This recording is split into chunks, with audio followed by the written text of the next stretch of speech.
अक्सीरे मुस्ताफा तफसीरे कुरानी उम्मतीर तरफनी আমার গস জিলানি। তরণী মানে কি গো? সুবহানাল্লাহ। তরণী মানে কি?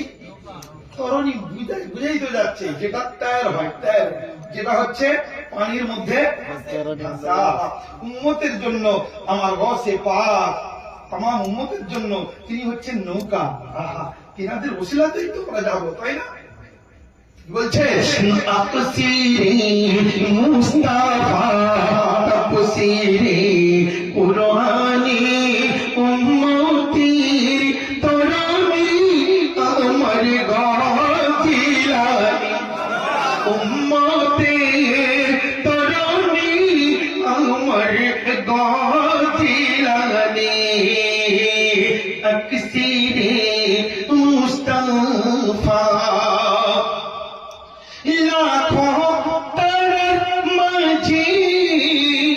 যেমন ভাই এত তারা আছে কিন্তু দেখতে কাকে ভালো লাগে? এই জোরে বলুন। আহা, কবি কি বলছে? তারার মাঝে যেমন চাঁদ অতুল তেমন কৌশু আমার হতে লাখো লিকুল। অনেক আল্লাহর ওলি রয়েছে কিন্তু সমস্ত ওলির গর্দানে যার কদম মুবারক হবে তিনি আর কেউ না, তিনি হচ্ছেন আমার গৌসে পাক জিলানী। আমার গৌসে পাক জিলানী। আমার ভাইরা, আমার গৌসে পাকের শান মর্যাদা আমার আল্লাহ দিয়েছে। অতএব ওলিদের সম্পর্কে খারাপ ধারণা করো না। অনেকে ওলিদের নামে হয়তো ভণ্ডামি করছে, তার ভণ্ডামি দেখে তুমি সবকে ভণ্ড বলে দিও না। ও আমার ভাইরা, আল্লাহর ওলিদের সাথে গুস্তাকি চলবে না। আল্লাহর ওলিদের শান শওকত যদি আমরা গুস্তাকি করি তো তাহলে আমাদের বাপ দাদা পূর্বপুরুষ আল্লাহর ওলিদেরকে মেনে এসেছে। আজ দুদিনে তুমি হয়তো তোমার বাপকে তোমার পথে নিয়ে এসেছো, কার দিন তুমি মুসলমান থাকতে না, তুমি বেদিন হয়ে মরতে যদি আল্লাহর ওলিরা না আসতো। প্রমাণ করে দাও, প্রমাণ করে দাও তুমি মুসলমান কি করে হলে। দেখবেন তোমার দাদা দাদা দাদা দাদা দাদা একজন তিনি আল্লাহর ওলির কাছেই বায়াত হয়ে ঈমান নিয়ে কলমা পড়ে মুসলমান হয়েছে।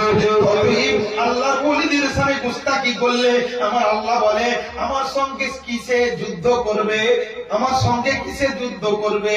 তো তাহলে সে যেন ওলিদের বিরুদ্ধে আচরণ করে। ভাই আমার, যারা ওলিদের বিরুদ্ধে উচ্চারণ করে এবং ওলিদের শান শওকতকে কমায়, আল্লাহ বলছে তারা যেন আমার সঙ্গে যুদ্ধ করে। বলুন তো আল্লাহর সঙ্গে কি যুদ্ধ করা যায়? যায় না। আল্লাহর ওলিদের শান তোমার আল্লাহ দিয়েছে, তাই না?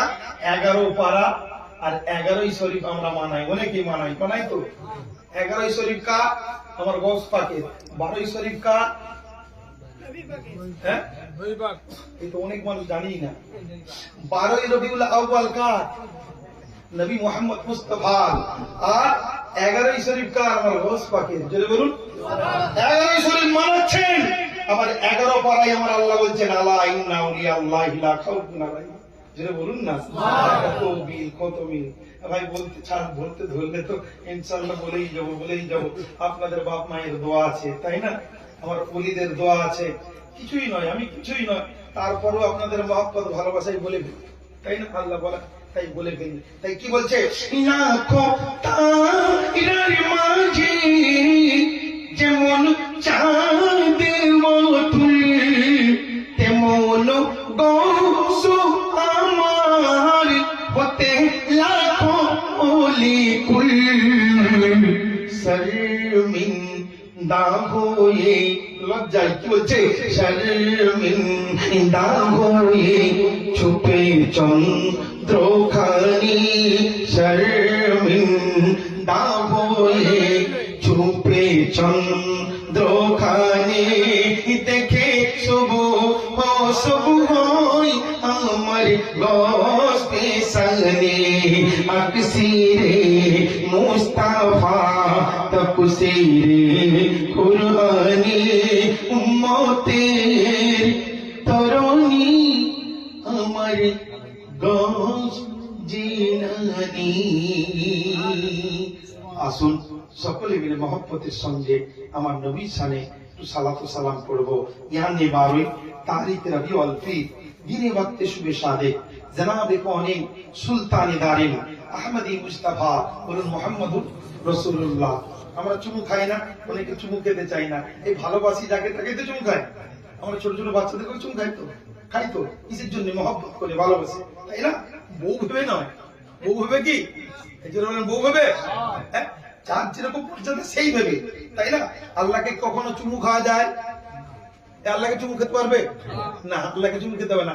আল্লাহ হচ্ছে সেজদার মালিক, তুমি সেজদা বেশি বেশি করে করো। ওয়াসজুদ ওয়াক্তারিব, তোমরা যত সেজদা করবে আমি আল্লাহ তত করিব হয়ে যাব। অসুবিধা হচ্ছে? 2 রাকাত নামাজ পড়ুন, কি না সবাই অসুবিধার মধ্যেই পড়ে রয়েছে, বুঝতে পেরেছেন? কিছু না কিছু অসুবিধার মধ্যেই আছে। হ্যাঁ ভাইরা আমার অসুবিধা হচ্ছে, কি করবেন জানেন? কোন ঠাকুর ফাকুর এটা সেটা তাবিজ তাবিজ কুকুর সব বাদ দেন, সব ঢপ। আমি বলছি ঢপ। হ্যাঁ আমার তাবিজ দেখছেন আমার কাছে ঢপ দেয়া হয়, দেয়, বুঝতে পেরেছি? যারা নাদান, যারা কিছু বলতে পারে না, যারা কিছু করতে পারে না, তাদেরকে একটা দেয়া হয়, দুটোখানে দিয়ে দেয়।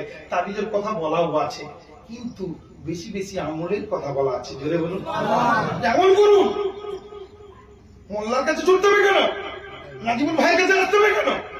এখনো কম্পিউটারের জামানায়, এখনো মোবাইলের জামানায়, ইন্টারনেটের জামানায় এখনো পিছনে আছেন কেন? ভাইরা আমার, একদিক থেকে যেমন আমাদেরকে পিছানো হয়েছে, আর একদিক থেকে আমরা নিজেরাও পিছিয়ে আছি। মসজিদে যাচ্ছে, মসজিদের আগে ফাঁকা, পিছনে বসে আছে। লা হাওলা ওয়ালা কুওয়াতা ইল্লা বিল্লাহ।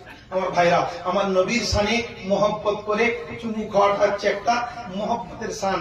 এতে কিন্তু কোনো হারামও নয়, এটা হারাম নয়, এটা বরং জায়েজ। আমার আবু বকরের সুন্নাত। জোরে বলুন সুবহানাল্লাহ। আবু বকর সিদ্দিক রাদিয়াল্লাহু তাআলা আনহুকে বলেছিল সাহাবীরা বলেছিল, আবু বকর তুমি চুমু খাও কেন নবীর নাম নিয়ে? আমরা তো খাই না, আমার নবী তো বলে না, তাই না? নবী তো বলেন, তুমি চুমু খাও কেন? বলছে আমি আমার নবীর নাম নিয়ে চুমু খাই এই জন্য, কারণ আমি আমার চোখের রোশনিটা আমার নবীর মহব্বতে, নবীর শানে আমি চুমু খেয়ে ভুলিয়ে দিই আমার ইয়াকিন আছে, আমার নবীর নাম নিয়ে যখন চুমু খাই তো এই চোখের রোশনি আমার আল্লাহ বাড়িয়ে দেবে। তাই আসুন ভক্তি ভরে মহব্বত করে আমার নবীর শানে আমরা একটু সালাম সালাম বলি। ইয়া নবী সালাম